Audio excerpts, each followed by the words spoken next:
Back to the kitchen now. John is there with our good friend, Chef Larry Barrett from Simply Gourmet in Sarasota. Guys? Always a pleasure having this guy in the kitchen because it cooks up something delicious. And it's, how to describe it? It's really healthy, it good is food. Healthy. Yeah. I eat it myself. I love that. I love that because sometimes, we do lots of cream sauces on the show and all kinds of things. But this is really good, healthy stuff. Now, this is called elote. It's Mexican street food. Usually, they take it, roast a whole ear of corn, slather it with a little mayonnaise and crema, and roll it in this cojita cheese. I take the corn off the cob because I serve a lot of large parties, and you can't, in a fine dining experience, you really can't go ahead and serve corn on the cob. Right. So I take a dry pan because this will simulate the roasting. Get a little bit of that brownness on that corn.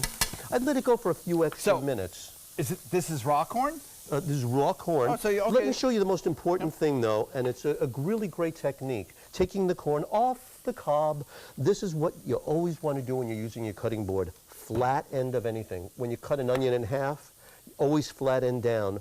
But to take the corn off the cob, tip of the knife, and then just work it toward the back. And I'm guessing the second most important rule is to cut down. That is, and let gravity do its work. Very good.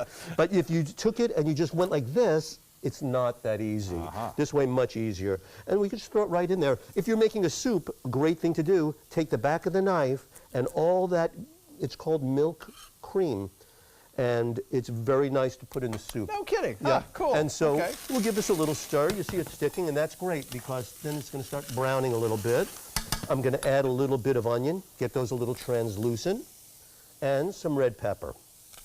And I'll add the scallions in just a minute. So how long would you cook this in a skillet before it becomes not long. Proper tenderness? As soon as there are little pieces of brown color on that corn, you're in good shape. So 3-4 minutes, maybe? Yeah, maybe even less. You could roast the corn and take it off the cob like that and do it that way too. It'd be a little bit more flavorful. And then we throw in some scallion, a little bit of chopped garlic, and then maybe a little parsley at this stage. We'll add some more later. Some salt. I like using kosher salt because you could see it. You know what I mean? Gives a little crunch? Yeah, a little bit. And you could see how much you're putting in. I like that. And I like using my fingers when I do it too. Sometimes we cook for so many people, we shake it just right out of the box. And that takes a couple of years of experience. Anybody that comes into the kitchen and is brand new, I don't let them mess around with that. Well, I can't remember the last time I cooked for 150. Yeah. That's every weekend for us is a couple of hundred people going on. Got about 30 left. And then we'll take this, we put it into a bowl, and then... But I'll give you an extra 30, how's that? That sounds good to me. I could use it. Yeah, let's put this over here for now. And then you add this crema. It's a Mexican crema, a little mayonnaise is in there too, and some cilantro. Okay. And then we give that a mix. We add this cojita cheese, which is a lot like Parmesan cheese.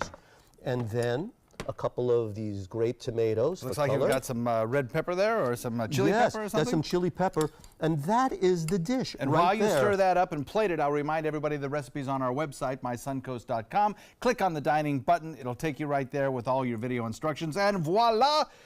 Chef's final product. It makes and a beautiful, beautiful little garnish just using that on the edge of the plate and allows people to use it or not. Dip. Larry Barrett, Simply Gourmet. Thank you very much, sir. Voila. Looks delicious. Thank you so much, back. John. Appreciate it.